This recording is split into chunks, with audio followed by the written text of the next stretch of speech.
Muy bien.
Eres un perro.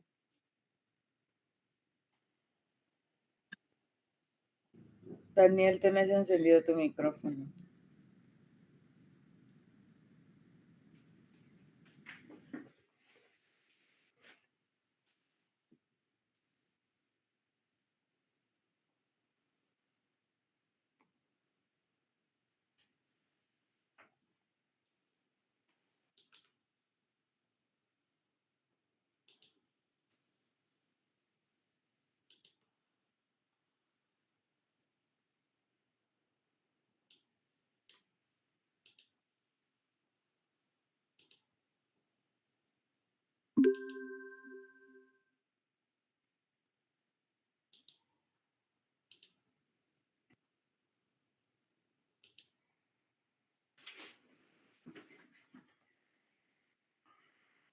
compañeros. Solo quisiera que me confirmara si se mira la diapositiva. No, licenciado, aún no comparte pantalla. Licenciado. No aparece. Sí, No, licenciado.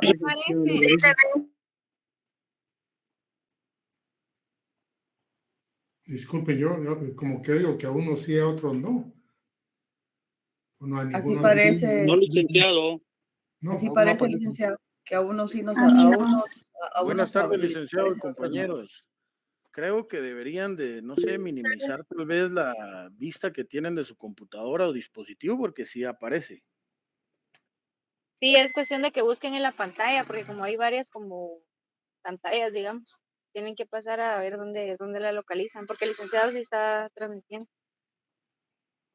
Sí, yo la presento aquí y lo mismo me pasó el día viernes anterior tras anterior con los, ¿cómo se llama? Con los, el viernes, no, pero sí fue un viernes anterior, con los compañeros de la sección E, que no les aparecía, pero yo creo que es alguna cuestión, no sé si son las computadoras de ustedes, porque yo, digamos, según me aparece aquí, sí aparece, digamos, compartida la pantalla. Vamos a darle un poquito de compás de espera para que traten de ver si se mira. Cámbianlo a automático y después les va a aparecer y entonces ya pueden fijar la pantalla.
Vivi, si vas a hablar, hablarle al licenciado directamente porque él no ve las manos levantadas.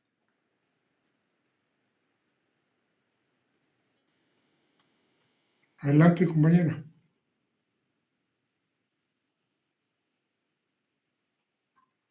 Perdón, ahorita lo quité, gracias.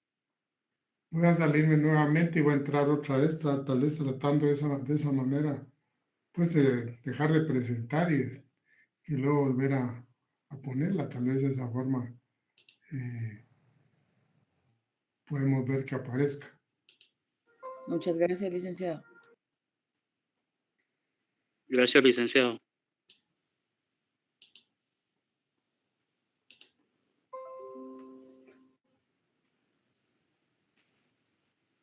Ahora sí se ve. ¿Ya? Sí, licenciado, muchas gracias. Vale, qué bueno. Entonces, el día de hoy vamos a hablar de un tema que la realidad es para un par de sesiones. Es sobre la previsión social. He insistido en muchas ocasiones con ustedes que la previsión social no es parte del derecho de trabajo, ¿verdad? Y para que nos vayamos formando una idea, miren ustedes algunos pensamientos que yo traté de copiar aquí, de trasladar así en resumen acá. Por ejemplo, este Krotoschin dice que la previsión social es el conjunto de iniciativas espontáneas. Y cuando dice espontáneas, quizá quiere decir privadas y digamos, no, o estatales, porque dice espontáneas o estatales. Entonces, en esa palabra espontáneas involucra todo lo que no es estatal, ¿verdad?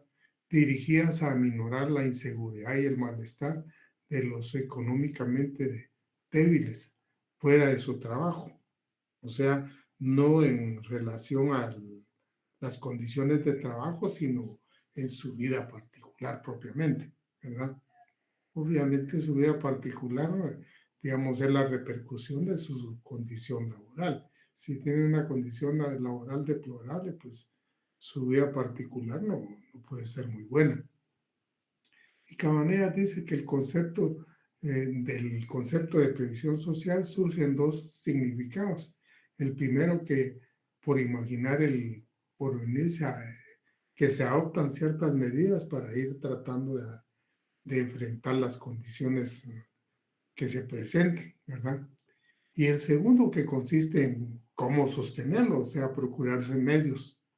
Se está refiriendo a recursos, ¿verdad? Para sostener, hacerle frente a esos, digamos, a esa nueva empresa, a ese nuevo proyecto, porque no es una actividad que se vaya a atender un momento y luego se va a dejar. Sencillamente la previsión social se trata de crear ciertas instituciones para ir de alguna forma aminorando esas condiciones lesivas para cierto sector de la población. Obviamente el sector más perjudicado. No quiere decir que otros sectores no estén necesitados de la previsión social. En la medida en que se va desarrollando la previsión social, va cubriendo a otros sectores también, ¿verdad? Pero empieza prácticamente por el hecho de atender los que no pueden cubrir sus necesidades, ¿verdad? Otro autor que yo he usado mucho, que es Walker Linares, dice: enfoca su análisis en el conjunto de instituciones tendientes a hacer frente a los riesgos a que están expuestos las clases económicamente débiles. O sea, el enfoque propiamente de Walker Linares va un tanto orientado por lo que plantea Cabanillas. No solo es pensar qué cuestiones hay que hacer, qué cosas hay que cubrir, sino cómo cubrirlas. Entonces, en el caso de él, ya está pensando en función de cómo sostener las instituciones, ¿verdad? Hay otro autor mexicano, Goñi Moreno, que precisa que sobre el hecho de la provisión se va dirigida al hombre y a su núcleo familiar. O sea, de la previsión social debe enfocarse a los núcleos familiares propiamente, ¿verdad? O sea, las necesidades no solo del trabajador o del jefe de familia, sino en sí a toda la familia, ¿verdad? Por ahí se debe dirigir la previsión social. Ahora bien, la previsión social es una preocupación que nace precisamente de la situación de empobrecimiento que se da en Europa con el desarrollo del capitalismo, la revolución industrial, porque hay demasiada gente que está en una condición muy deplorable, ¿verdad? Si ustedes habrán leído algo de Marx, ahí es donde aparece y se habla del lumpen del proletariado y el lumpen del proletariado. Y el lumpen del proletariado es la gente que realmente está en condiciones, ahí sí que totalmente deplorables, ¿verdad? Y que es producto del sistema. Entonces, yo les hablo de esto no porque, digamos, cuestionar el sistema que vivimos, que es el mismo sistema liberal, sino que realmente ese sistema, el sistema liberal, que el modo de producción, digamos, y el sistema capitalista prácticamente lleva a ciertas condiciones en que se puede acumular grandes cantidades de dinero en un sector y empobrecer totalmente a otro, porque no es cierto que el dinero se reproduzca y que todos pueden tener. Ahí sí que matemáticamente, si se acumula en un lugar, falta en otro, ¿verdad? Entonces, el tema es de que cuando, digamos, empieza a aparecer digamos, el Estado protector de ciertas clases de trabajadores, entonces empieza a aparecer una tendencia de ver cómo se va buscando mejorar las condiciones de algunos trabajadores, ¿verdad? Tal vez no trabajadores, sino alguna parte de la población.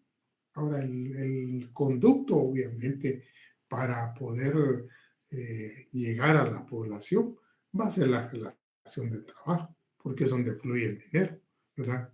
Donde podría pensarse cómo es que se pueden crear ciertas instituciones. Y entonces se empieza a buscar qué necesidades son las que vinculan o afectan más a ciertos sectores de la población, ¿no? Y en lo sucesivo la previsión social empieza a trabajar y a presentar estadísticas de las sociedades para ver la agudización del problema, ¿verdad? No sé si ustedes lo crean, pero digamos, precisamente en esta etapa se da un tipo ¿cómo se llama?, de epidemia, pero digamos es una epidemia no estacional, sino una cuestión que se genera durante bastante tiempo en Europa y es lo que le llaman la peste blanca. No es más que la tuberculosis. Y la tuberculosis en ciertos sectores, precisamente de las precarias condiciones de vida que hay, ¿verdad? Entonces, ¿saben ustedes la idea de que empieza a haber también la preocupación de que la misma sociedad está matando a sus congéneres, ¿verdad? Y la misma humanidad prácticamente no tiene grandes expectativas de mantenerse en esa forma, porque va a llegar un momento que va a afectar a todos, pues, ¿verdad? Entonces empiezan a pensarse en formas de cómo resolver algunas situaciones.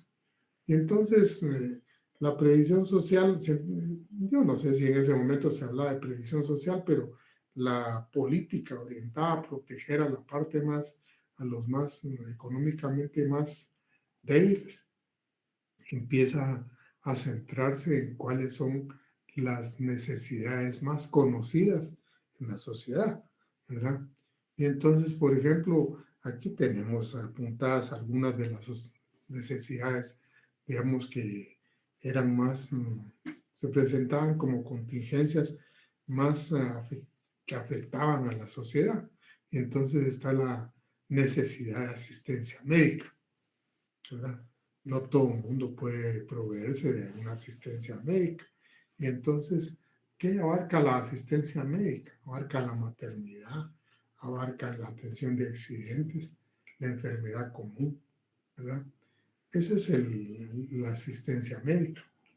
Y entonces se empiezan a formar instituciones orientadas, por ejemplo, a cubrir esas necesidades. Ahí donde está actualmente lo que es el jardín botánico, yo no sé si es a la vecindad donde está la Politécnica. Ahí hubo ¿cómo se llama?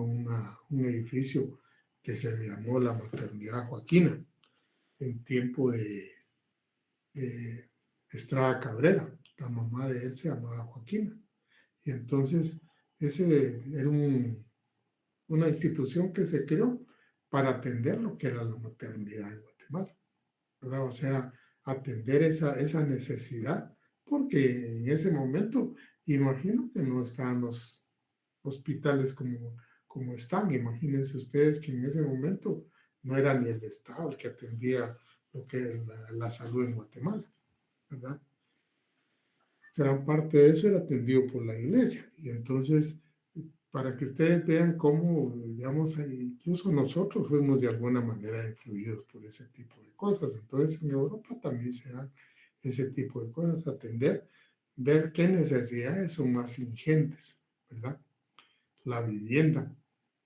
Y es que en el caso de Europa, digamos, a través de la revolución industrial, hay países que eran netamente agrícolas, así como el caso de Gran Bretaña. Y Gran Bretaña se convierte en uno de los grandes productores de casimir y de seda, y saber qué otras industrias, pero esas dos industrias sobresalen, porque si ustedes se recuerdan de la misma colonia de América, se llevaba la cochinilla que servía para teñir, ¿verdad? Después inventaron ellos algunos tintes ya de una forma química y entonces dejaron utilizar la cochinilla, pero digamos, había otro tinte que daba un color verde, había uno que daba un color rojo. Y entonces eso es parte de lo que Guatemala vendía. Seguramente en otros lugares les vendían otro tipo de material, pero para que ustedes se hagan la idea de qué tipo y qué cantidad de producción, digamos, importaban los países europeos que se estaban dedicando a ese tipo de industria, ¿verdad? Entonces, en el caso de Gran Bretaña, que había sido un país altamente agrícola, que muchas tierras de gente de la nobleza que, digamos, prácticamente no las usaban, las arrendaban a campesinos. Y entonces ahí se da una etapa en la que los nobles empiezan a expulsar a los campesinos arrendatarios y empiezan a criar grandes cantidades de ovejas para producir suficiente lana. Entonces, parte de eso y parte de que la industria se da a nivel urbano, empieza a acumularse gran cantidad de gente en las ciudades, ¿verdad? Y las ciudades obviamente no, en ese momento menos no están preparadas para recibir tanta gente. Entonces, aparte de que hay gran necesidad de vivienda, las condiciones de vida eran muy malas, pues entonces la vivienda en sí en general se vuelve como una necesidad. Y hasta el día de hoy, para muchos países, la vivienda sigue siendo una necesidad, ¿verdad? Tal vez unos países menos que otros. Los países, digamos que tienen mayor crecimiento de población, tienen más explosión demográfica, tienen más necesidad de vivienda, ¿verdad? Porque su población prácticamente cada vez se multiplica más. Y entonces, digamos, es una necesidad latente. Guatemala, por ejemplo, ha hecho varios programas de vivienda y no solo de los últimos años, sino desde hace mucho tiempo. En 1952, por ejemplo, entregaron un proyecto que era la colonia La Betania, y por esa época en la zona 5 también hay otras casas que son de ese tipo de proyectos. En la actualidad, miramos, todo eso está dentro del área urbana, pero en aquel tiempo no estaba en el área urbana, sino que estaba bien lejos, ¿verdad? Y todavía cuando yo era patólogo, por ejemplo, La Betania, solo un ingreso tenía por la zona, por las colonias de la Quinta Samayoa y la Castillo Lara. ¿Verdad? No existía ni Caminal Buyú ni nada, ninguna de esas colonias. Una sola carretera llegaba hasta Betania, entonces Betania se quedaba lejísimo. Pero, digamos, les cuento eso para que ustedes tengan ideas que proyectos ha hecho el Estado. El tema es de que, digamos, se han hecho algunos proyectos y ahí se han quedado, no han ido multiplicándolos. Y no se han ido multiplicando muchas veces por los malos manejos que se dan en las instituciones, ¿verdad? Pero eso, el tema de la vivienda, pues ya es una necesidad también, no de ahorita, sino desde aquella época, ¿verdad? La preparación para el desempeño laboral. Esa es una cuestión muy importante porque normalmente, digamos, en el caso nuestro, digamos, me refiero a la población que está aquí en la reunión, digamos, todos tenemos un nivel de una preparación a nivel medio y luego buscamos una preparación superior, ¿verdad? Para desempeñarnos. Pero incluso en el mismo caso nuestro, en algunos casos, hemos tenido la oportunidad de ser obreros. Yo fui obrero y les digo, digamos, uno empieza a trabajar en lo que puede, pues, y ahí va aprendiendo. Es cierto que en Guatemala está regulado el trabajo de aprendizaje, pero no se utiliza de una forma adecuada, sino que se utiliza para pagarle menos a los trabajadores. Esa es la realidad, ¿no? O sea, se permite la contratación para aprendizaje y algunos patronos buscan la forma de tener contratada gente bajo ese renglón, pero es para pagar menos de los salarios mínimos, ¿verdad? Sin embargo, uno cuando empieza a trabajar, pues tiene que atender a aceptar ese tipo de consideraciones. Y en la medida en que va aprendiendo el trabajo que se hace, pues va aprendiendo un oficio, ¿verdad? En la actualidad, digamos que se ha ido industrializando, incluso Guatemala ya no se puede decir que alguien vaya a aprender todo un oficio, no, aprende a hacer lo que hacen en la fábrica donde trabaja, ¿verdad? Entonces, la preocupación que les cuento yo de Guatemala hoy, traslaela a ustedes a la época de la revolución industrial y toda esta etapa que vino después. Es una situación similar, ¿verdad? Entonces, una de las cuestiones es preparar a la gente para el desempeño laboral. En el caso nuestro, digamos, las cuestiones estas se centran en dos cosas. Lo que le llaman la educación, que se considera de primero a sexto grado de primaria, que supuestamente le da a la persona los elementos necesarios para poder leer y poder en un momento dado tener una orientación sobre muchas cosas. Y luego ya la instrucción que empieza desde que uno se va preparando para desempeñarse en determinada actividad. Y esa preparación pues puede ser, digamos, a nivel ¿cómo se llama? Oficinesco, o puede ser a nivel de obrero, pues, ¿verdad? Entonces ya digamos, en aquel momento se empieza a hablar de ese tipo de necesidades. Si lo resolvieron en aquella ocasión, no lo sabemos, ¿verdad? Lo que sí sabemos es que en el caso nuestro se han ido creando ciertas instituciones que tienen como finalidades la creación de fuentes de trabajo, ¿verdad? Todavía el día de hoy es un problema porque, digamos, cuando se escuchaba muchas veces antes a algunos políticos ofrecían fuentes de trabajo y eso era una total demagogia, pues, porque ningún político puede crear fuentes de trabajo. Puede crear ciertas condiciones que de alguna manera den más oportunidad de fuentes de trabajo, ¿verdad? Y a veces de maneras que pueden perjudicar otro ámbito de la economía del país o qué sé yo, del proceso, pero esa es la forma de hacerlo. Para contarles a ustedes, por ejemplo, hará tal vez unos, qué sé yo, unos 30 años, quizá un poco más, Guatemala empezó a cambiar en el ámbito ocupacional. Había, digamos, mucha gente empleada en el servicio doméstico y empezó a reducir, o tal vez un poquito más de los 30 años, sea unos 35. Empezó a reducir los empleados domésticos, porque había mucha gente que no tenía cómo emplearse en otra cosa, ¿verdad? Principalmente, digamos, las señoras, las mujeres, tenían ese problema, la gente del interior, ¿verdad? Sin embargo, una de las cuestiones que cambió un tanto la tónica y las condiciones en Guatemala fue el hecho del aparecimiento de las maquilas, ¿verdad? Empezaron a aparecer maquilas en el interior, en lo que era San Lucas, Zacatepeques, en San Juan Zacatepeques, en otros municipios. Y entonces dejó de emigrar gente para emplearse como empleados domésticos y empezaron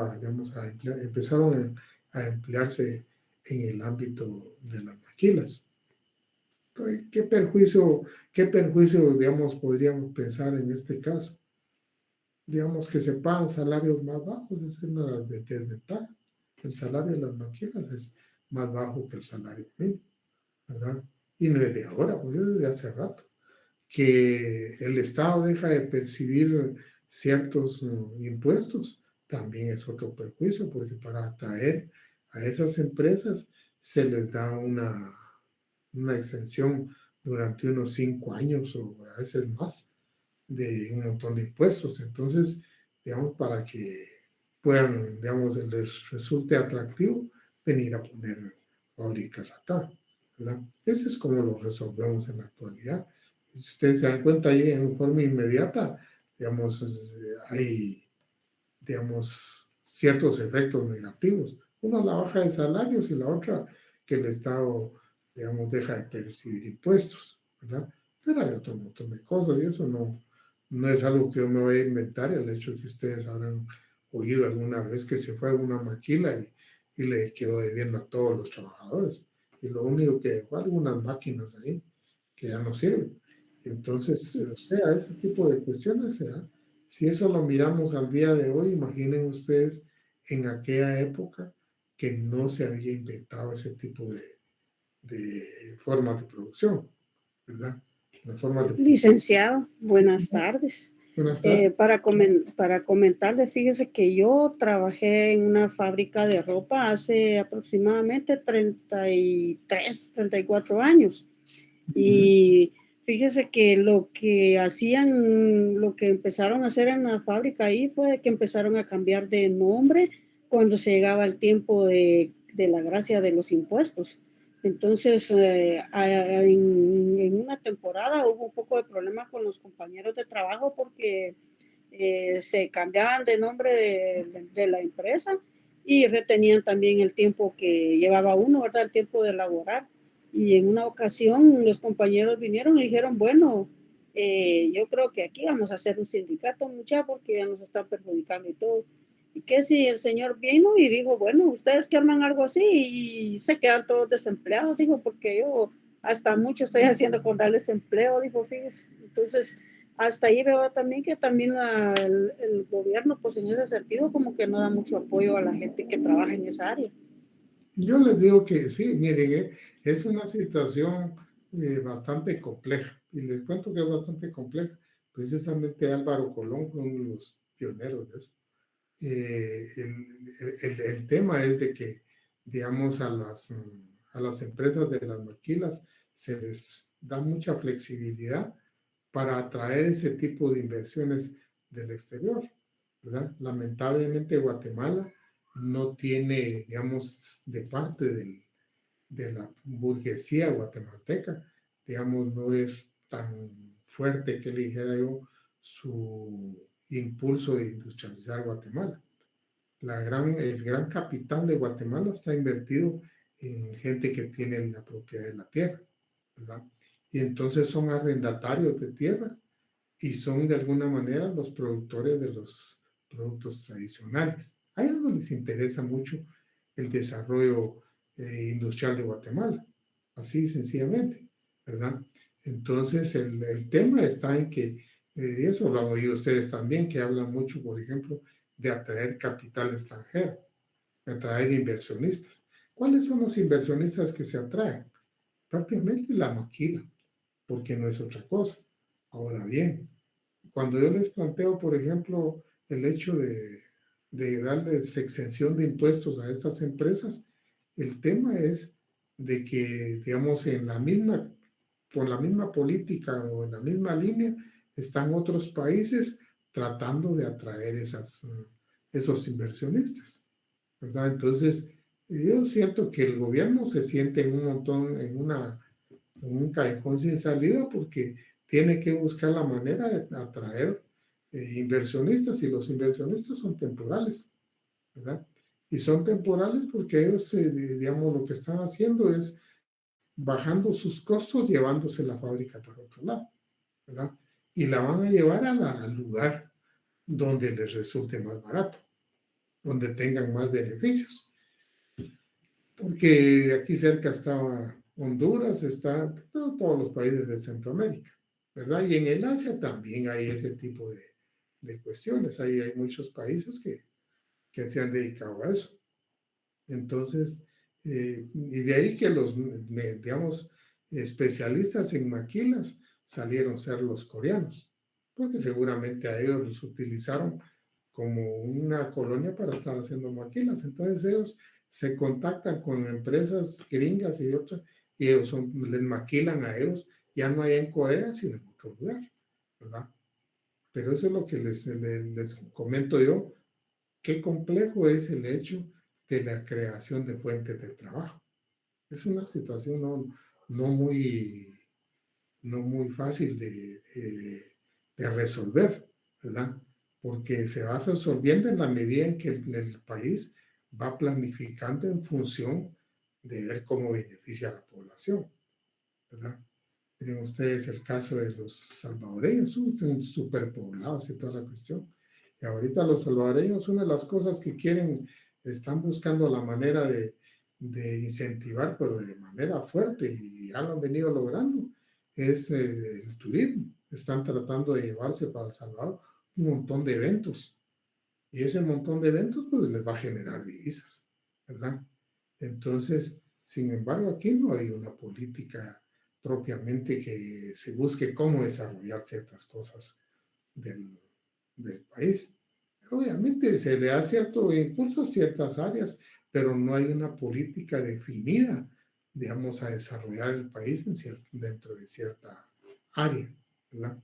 Y les digo que industrialmente el país le ha costado mucho desarrollarse precisamente porque los grandes capitales de Guatemala no tienen interés en desarrollar la industria guatemalteca, ¿verdad? Las industrias que hay, yo les digo, son industrias de consumo, no hay de otra cosa. Y entonces el mismo país las consume todo el producto, ¿verdad? No tiene muchos productos de exportación. Los productos de exportación son de origen agrícola, más que todo, ¿verdad? Entonces yo les digo, por ahí está orientada la situación de Guatemala. En el momento en que se empieza a pensar en buscar la forma de reorientar la producción de Guatemala, puede cambiar la posibilidad, porque Guatemala tiene posibilidades, tiene recursos naturales y dinero y todo. No se ha orientado, es otra cosa, ¿verdad? Pero para que ustedes vean, digamos, que les traslado las preocupaciones que tenemos en la actualidad, para que se pongan ustedes, se trasladen a aquella época, cómo sería la misma situación de crear fuentes de trabajo, ¿no? Y habían seguramente fábricas, pero no eran capaces de absorber a todos los trabajadores. Por eso era que había muchas condiciones económicas deplorables, ¿verdad? La recreación. Este es un elemento, no de esa época, este es un elemento novedoso, ¿verdad? Porque sí se ha ido viendo en los últimos años que el ser humano necesita cierta recreación para poder mantenerse, ¿verdad? Porque la falta de recreación crea cierto desgaste, no físico, sino mental, ¿verdad? Y de ahí pues previenen un montón de problemas de conducta de los individuos. Entonces, digamos, es una de las cuestiones en las que se ha, digamos, orientado, pero eso es en los últimos años, no es, como les digo, de las necesidades que se vieron inicialmente, no es así, ¿verdad? Y luego está lo que es la asistencia económica. Cuando yo les hablo de asistencia económica, es el derecho de pensionamiento ante ciertas necesidades, ¿verdad? Háganse ustedes la idea que el pensionamiento, digamos, ante ciertas necesidades, no es una cuestión que haya nacido hace mucho, ¿verdad? Precisamente uno de los pioneros que, digamos, en el hecho de asistir económicamente a los afectados fue el gobierno alemán, y eso se da más o menos como en 1883, ¿verdad? Se crea y se crea precisamente a través de hacer fondos con el dinero de los mismos trabajadores, o sea, hacer cajas de ahorro obligatorias, ¿verdad? Pero tal vez es la parte más dura, porque es digamos, pero es la parte más necesaria, porque es la parte que en un momento dado permite que se puedan desarrollar, digamos, ciertos programas de previsión social.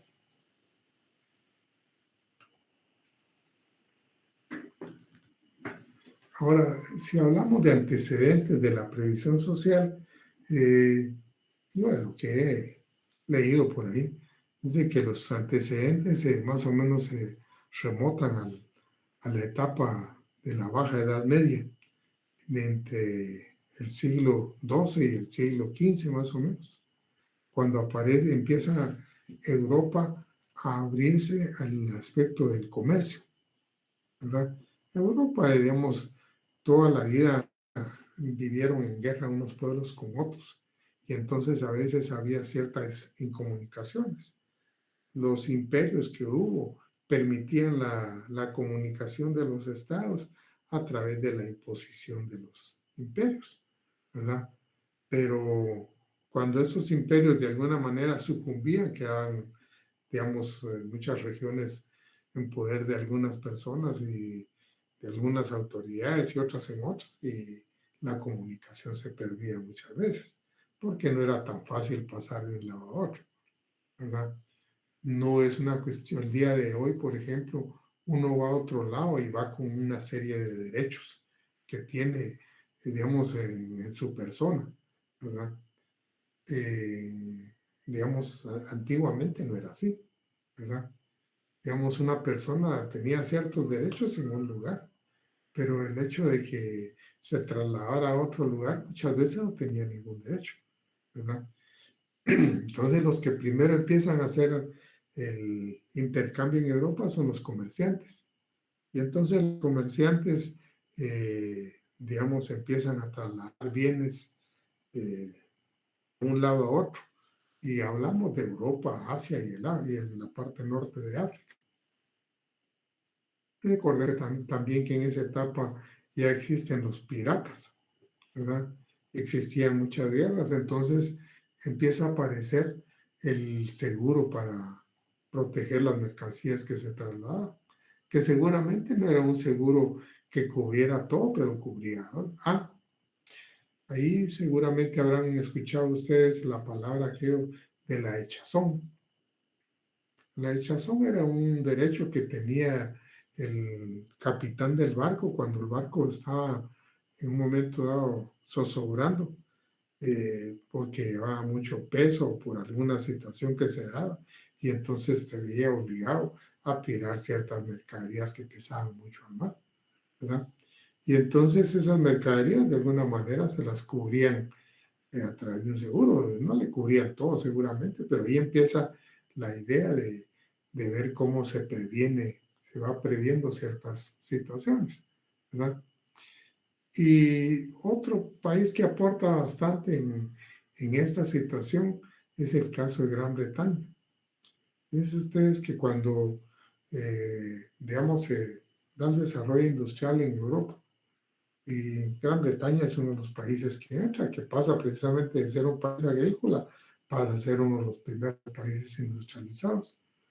Entonces, antes de la industrialización en toda Europa, existían las corporaciones de oficios.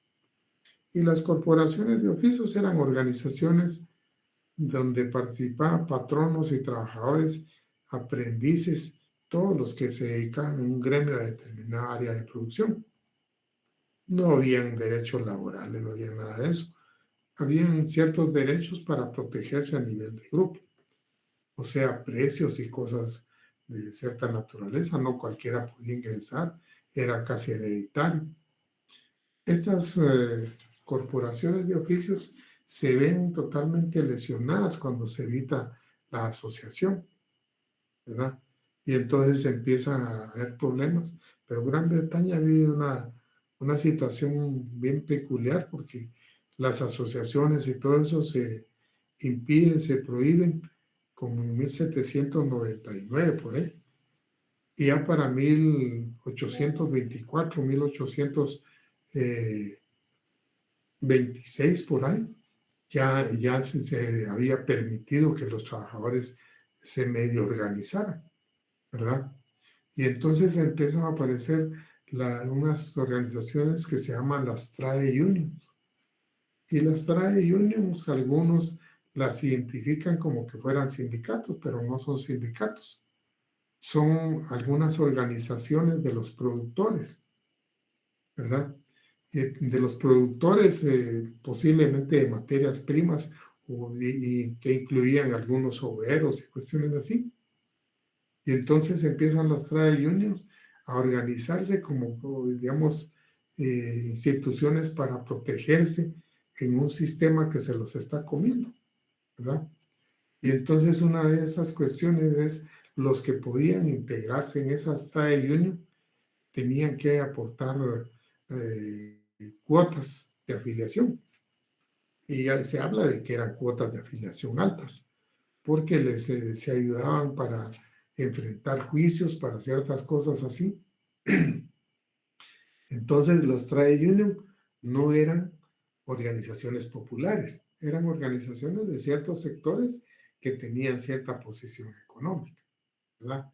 Pero el hecho es de que ellos son los primeros que empiezan a organizar lo que son las cotizaciones obligatorias en Gran Bretaña, ¿verdad? Para mantener un fondo para determinados fines. Y entre esos fines estaba conseguir tener asesoría legal en ciertos litigios y cosas de esa naturaleza. No eran cuestiones laborales, sino que eran cuestiones como protegerse como grupos, ¿verdad? Y entonces ese es otro antecedente de la previsión social, porque la previsión social, digamos, podemos decir que nace cuando se impone la cotización obligatoria a los trabajadores. No aquella cuestión de que entren los que quieran, no. Si se impone en un centro de trabajo, todos tienen que pagar, ¿verdad?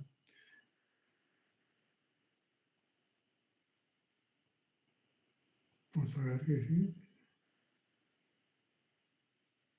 Bueno, entonces el tema es de que, digamos, las necesidades tal vez más urgentes, se habla de lo que es la atención médica. Y entonces se empieza a ver, cuando el Estado, en algunos estados empiezan a atender a los trabajadores o ciertas necesidades de tipo sanitario, aparece otra corriente y es la atención que para ciertas cosas da el Estado con fondos públicos, ¿verdad? Y eso se llama asistencia social. Y, digamos, cuando empieza a aparecer digamos, en otros grupos que cotizan para mantener, apoyarse en un momento dado, eso se va considerando como seguridad social, ¿verdad? En un momento dado, esa seguridad social involucra también a patronos, ¿verdad? A patronos y al mismo Estado, pero es en la medida en que el Estado, digamos, va asumiendo una política más protectora del, del trabajador, ¿verdad?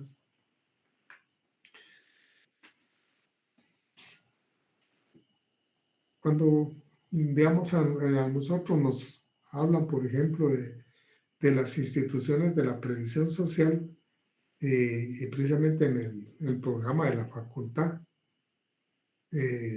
digamos, refiere a algunas ya específicamente, y van a ver ustedes que se repiten como hablando de los campos de necesidad o del campo de la previsión social, ¿verdad? Y entonces habla de la educación y de la instrucción, ¿verdad? Se habla de la colocación y lucha contra la desocupación y lo que es la cesantía. Y en este caso, digamos, modernamente, digamos, ya pasado el tiempo, se habla de la educación, por ejemplo, lo que yo les decía, lo elemental para que la persona tenga conocimientos básicos para poder desarrollarse. Y la instrucción, todos aquellos tipos de preparación que le dan a una persona ya para desempeñarse en la vida, ¿verdad? En la actualidad, en Guatemala existen, digamos, algunas instituciones, aparte de todos los colegios y los institutos donde salen bachilleres y maestras y peritos en diferentes ramas. Por ejemplo, hay ciertas entidades orientadas a buscar la forma de preparar, digamos, personas que trabajen en ciertos campos. Por ejemplo, tenemos el INTECAP. El INTECAP es una institución que creó el Estado y es un, digamos, instituto de capacitación, ¿verdad? Su pretensión es formar, digamos, obreros tecnificados para poder desempeñarse laboralmente, ¿verdad? Por ahí se creó otro programa en Guatemala, que eran unos colegios, unos institutos que, digamos que también forman a los muchachos como bachilleres y al mismo tiempo les dan ciertos oficios, ¿verdad? Hay uno aquí en la zona 6, ahorita no se me da el nombre de esos institutos, pero hasta en la Constitución está creado, por ejemplo, el ICTA, el Instituto de Capacitación Agrícola, que está en Bárcenas. Ese es un instituto que existe hace muchos años. Yo no les podría decir desde cuándo, porque yo era niño y ya existía ¿cómo se llama? El ICTA, ¿verdad? Entonces, ahí propiamente la idea era tecnificar la producción agrícola, o sea, crear personas en el agro tecnificadas, ¿verdad? En ese sentido podemos decir por dónde va la instrucción, pues preparar gente para que se pueda desempeñar laboralmente. En cuanto a la colocación, en el caso nuestro, ¿verdad? Y de alguna manera que está avalado por la OIT, digamos, se habla de la lucha contra la desocupación desde desde tres enfoques, ¿verdad? Uno, desde el punto de vista de la colocación, directamente la vinculación obrero-patronal. O sea que los patronos a veces sacan ciertas ofertas de trabajo y allá vamos a revisar, a proponer, a ver si lo contratan a uno, ¿verdad? En la actualidad las formas han ido cambiando. Les cuento, hace muchos años era en la prensa, a través de anuncios clasificados se publicaba. Esa es la primera forma de colocación, ¿verdad? Otra forma de colocación es la que de alguna manera trata de desarrollar el Estado a través de una oficina que se llama Oficina Nacional del Empleo del Ministerio de Trabajo. Pero como les comentaba yo, digamos, su función en este caso lo que hace es contactar patronos y de alguna manera servir de conducto para vincular a esos trabajadores. No tiene una labor muy fuerte. Esa misma labor han desarrollado ocasionalmente las municipalidades a veces, que se contactan con los empleadores y también hacen ferias del empleo, ¿verdad? Y también se habla de la colocación, digamos, que se da a nivel de agencias de colocación. Y esas agencias de colocación, digamos, en Guatemala, digamos, funcionan como entes que capacitan o dan cierta intermediación.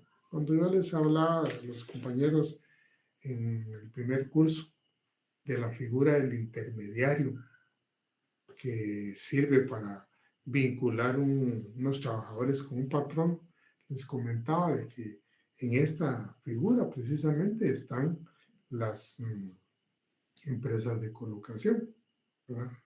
Y fungen como intermediarios realmente, porque, digamos, ellos lo que hacen es, digamos, boletinar ciertas oportunidades de trabajo y lo que hacen es tener bancos de datos de trabajadores y vincularlos a las empresas. Y hay otra que nosotros aquí en Guatemala pues no aplicamos, no la utilizamos, que se utiliza nada más en los países que tienen una sindicalización obligatoria. Es el caso de la contratación a través del sindicato, ¿verdad? Si ustedes se recuerdan, por ejemplo, cuando yo les hablaba del contrato colectivo de trabajo, y que lo tenemos regulado nosotros en nuestra ley, precisamente sirve para eso. En países que tienen una sindicalización más fuerte, son los sindicatos los que a través de ellos el patrono contrata una buena cantidad de trabajadores. Yo les comentaba en aquella ocasión que es el sindicato no solo el móvil para contratar a los trabajadores, sino el responsable de la contratación, ¿verdad? Y vimos varias cositas que se daban alrededor del contrato colectivo de trabajo, que variaba totalmente el contrato individual de trabajo. porque ahí sí tenía un protagonismo el sindicato. Pues ese es, digamos, esa contratación, como les digo, se da en esos países. En el caso nuestro no se da esa posibilidad, ¿verdad? Solo podemos hablar de la contratación directa por el patrono, la que se da a través de las agencias de colocación, y la que se da a través de las, digamos, entes públicos, como son las municipalidades y el ministerio, ¿verdad? La habitación de los trabajadores. Ahí dice habitación de los trabajadores, pues realmente el hecho es lo que es la vivienda, la necesidad de vivienda, ¿verdad? Vivienda propia, obviamente, no solo el hecho de habitar, ¿verdad? Pero, digamos, lo que se pretende es darle las posibilidades al trabajador de tener la oportunidad de adquirir una vivienda. Como les digo, son necesidades que en un momento dado, pues podría considerarse que en países como el nuestro son bastante fuertes, ¿verdad? No se logran cubrir, digamos, en la medida de la necesidad, ¿verdad? Pero, digamos, es una situación que ¿qué tiene que ver eso con derecho de trabajo? No tiene nada que ver. Por eso les decía, la previsión social va orientada a cubrir las necesidades de los sectores más vulnerables, ¿verdad? La higiene y la seguridad se ha regulado dentro del derecho de trabajo como condiciones de trabajo, ¿verdad? Y hasta el momento, pues, ha tenido algún desarrollo en esa parte, porque, digamos, hay alguna articulado en eso, y viene como una parte de apoyo, podría decirse, a lo que es la seguridad social, ¿no? La seguridad social deberá cubrir todo. De hecho, si nosotros leemos del artículo 197, por ahí está, para el 99, por ahí está lo que es la, digamos, medidas de seguridad e higiene. Van a encontrar ustedes que quienes tendrían acceso, de acuerdo a la ley, o deben tener una participación más directa, son los inspectores del Seguro Social, ¿verdad? Porque son las personas que en un momento dado van a ver que las medidas de seguridad e higiene se cumplan, ¿verdad?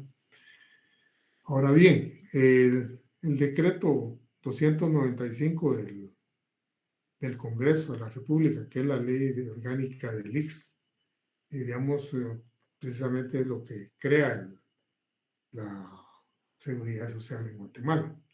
Cuando miramos la seguridad social, por ejemplo, en todo su contexto, está orientada principalmente a atender asuntos de salud y de pensionamiento de las personas, ¿verdad? ¿Por qué les digo esto?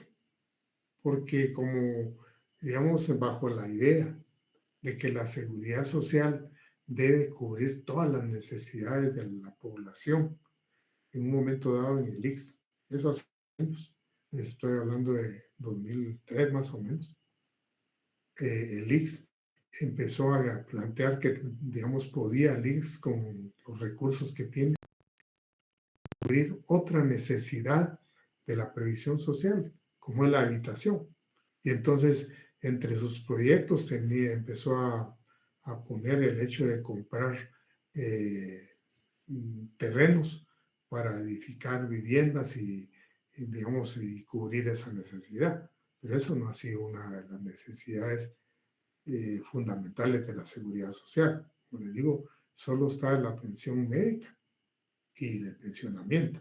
Sin embargo, aquello le costó al Estado de Guatemala un desfalco de más de 300 millones de quetzales, ¿verdad? Porque sí se compraron inmuebles y toda la cuestión con la idea de que iban a hacer casas, inmuebles sobre todo sobrevalorados, ¿verdad? Y obviamente había una cuestión irregular ahí. En aquella ocasión, a mí me llamó la atención de que todos los miembros de junta directiva del ICSE se fueron presos, estuvieron presos varios años. El único que no estuvo preso en esa ocasión de los miembros de junta directiva del ICSE fue el delegado de los médicos, porque fue el único que razonó su voto, que no estaba de acuerdo con el destino que se estaba dando, ¿verdad? Entonces, para que vean ustedes que, digamos, no se puede torcer las cosas por otro lado. Ciertas atenciones o necesidades de la previsión social se deben crear programas directamente para poder atenderlos. No se pueden mezclar unos con otros.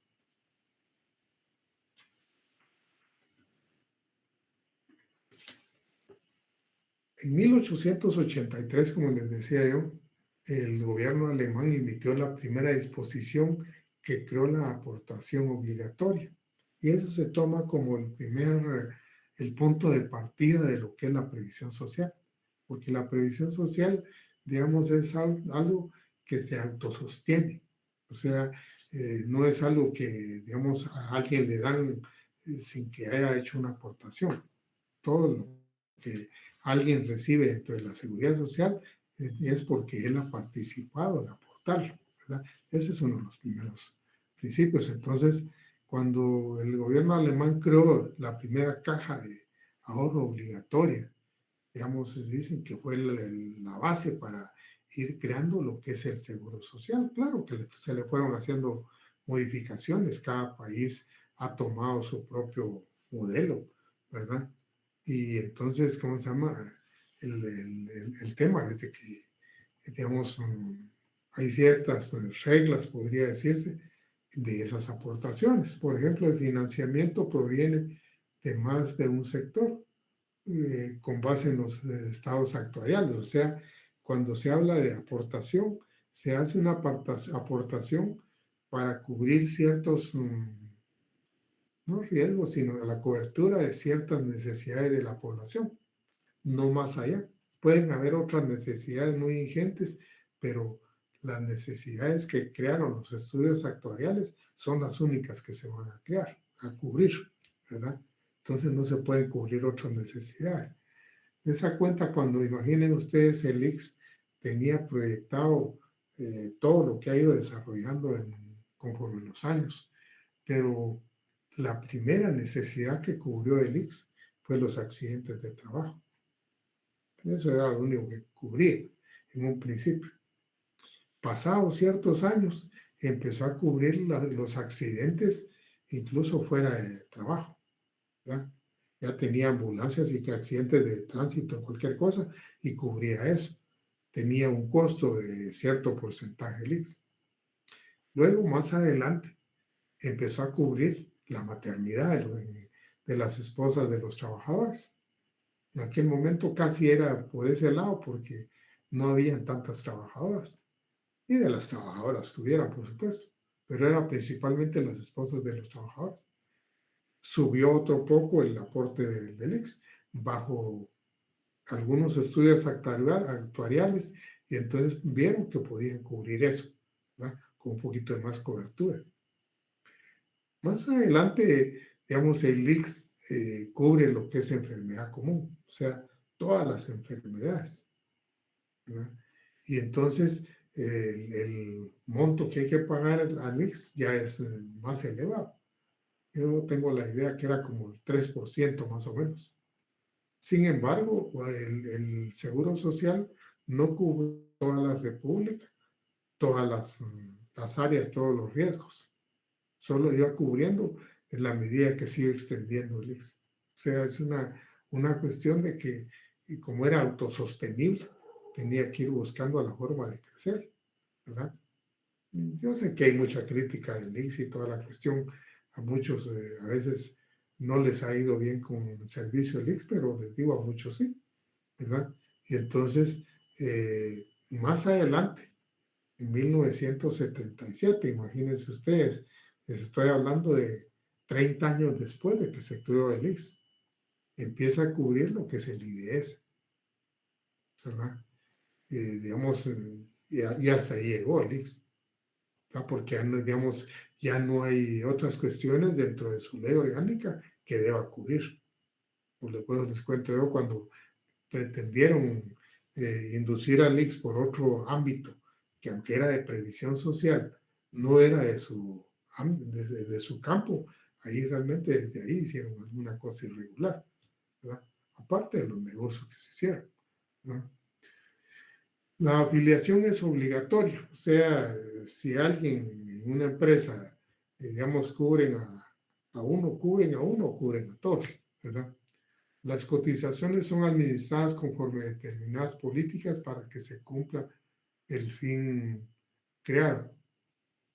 Vean, cuando en el caso del IX, normalmente es un ente, igual que sucede en Guatemala, en todas partes del mundo, son entes muy atractivos para aquella gente que anda viendo cómo se queda con lo que no es de ellos, porque son entidades que manejan cantidades de dinero bastante elevadas. Y manejan cantidades bastante elevadas porque tienen que cubrir riesgos a largo plazo. Entonces tienen que tener guardado para cubrir todos los riesgos. Y entonces el IX, por ejemplo, no puede hacer inversiones de todo ese dinero ni en bienes muebles, ni en otro tipo de inversiones. Solo lo puede hacer invertir en certificados a plazo fijo para que, digamos, pueda retirar dinero en el momento que necesite, ¿verdad? Y que de alguna manera los réditos le puedan incrementar el capital que hay, ¿verdad? Entonces, hay la unidad administradora de eso.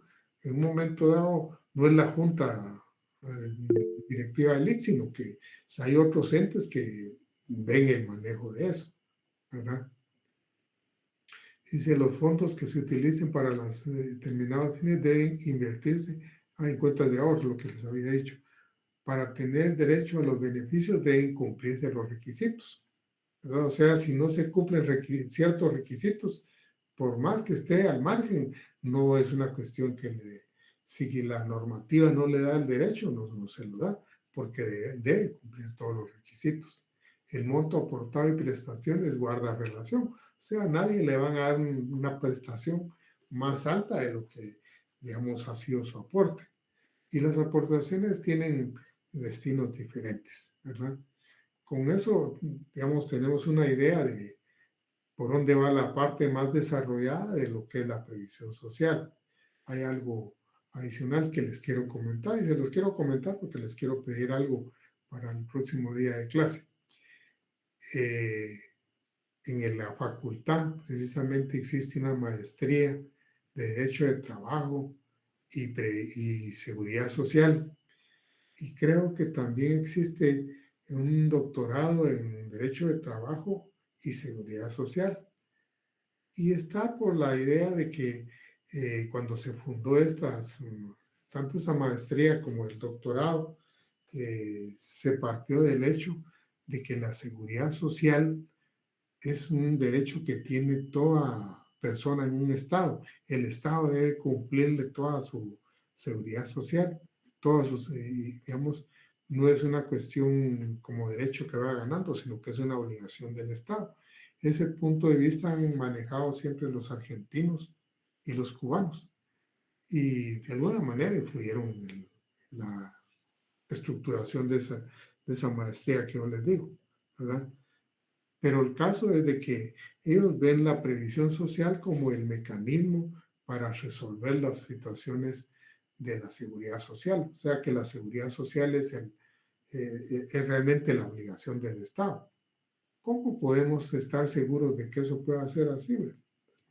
Yo les digo, es una cuestión un poquito aventurada porque el Estado nunca se ha echado digamos, la obligación de darle cubrirle todas las necesidades a la población, ¿verdad?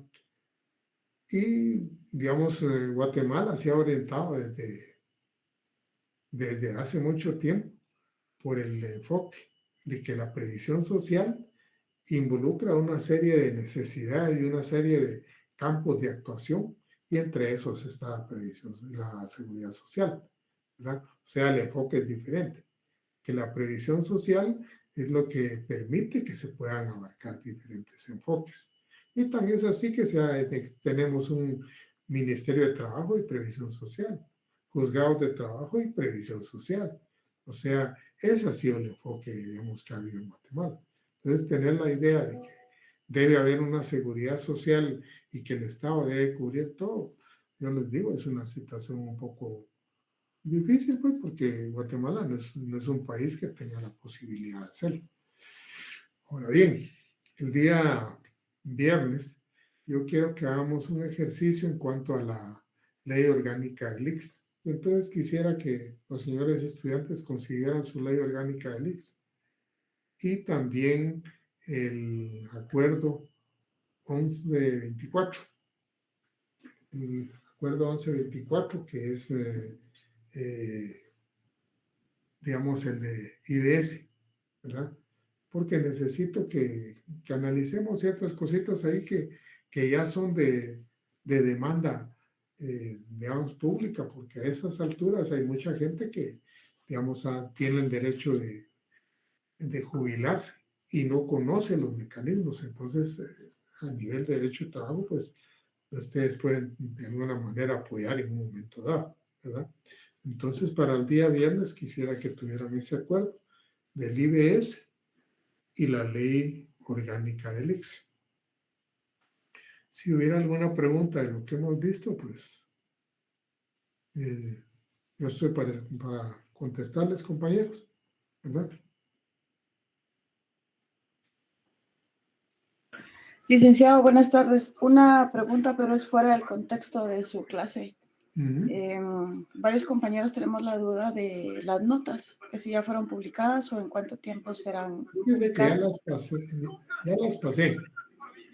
Solo tengo que revisar, digamos, y eso lo hago en una media hora.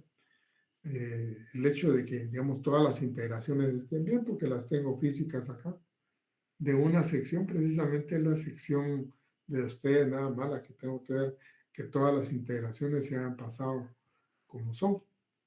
Y hoy en la noche les paso sus notas, ¿verdad? Van a poder ya ver sus notas en los cuadros de la facultad y van a ver los cuadros en Classroom, cómo está integradas sus notas de acuerdo a lo que proporcionó el informe de módulo, ¿verdad?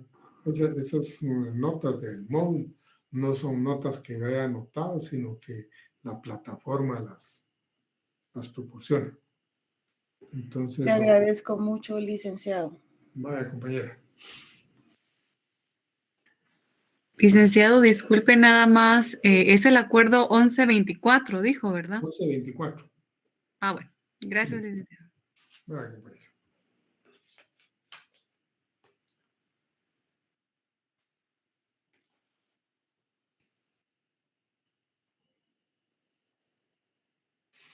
Y el compañero Juan Pablo Catalán hace rato que tiene levantada la mano. Fíjese que yo no miro acá la mano que... No, yo sé, pero le estoy avisando para que el compañero le pueda hacer la pregunta que le iría a hacer. Adelante, Catalán. Buenas noches, Nick. Fíjese que disculpe, es que ando en ruta y levanté la mano, perdón. Ah, bueno. No hay nada, entonces.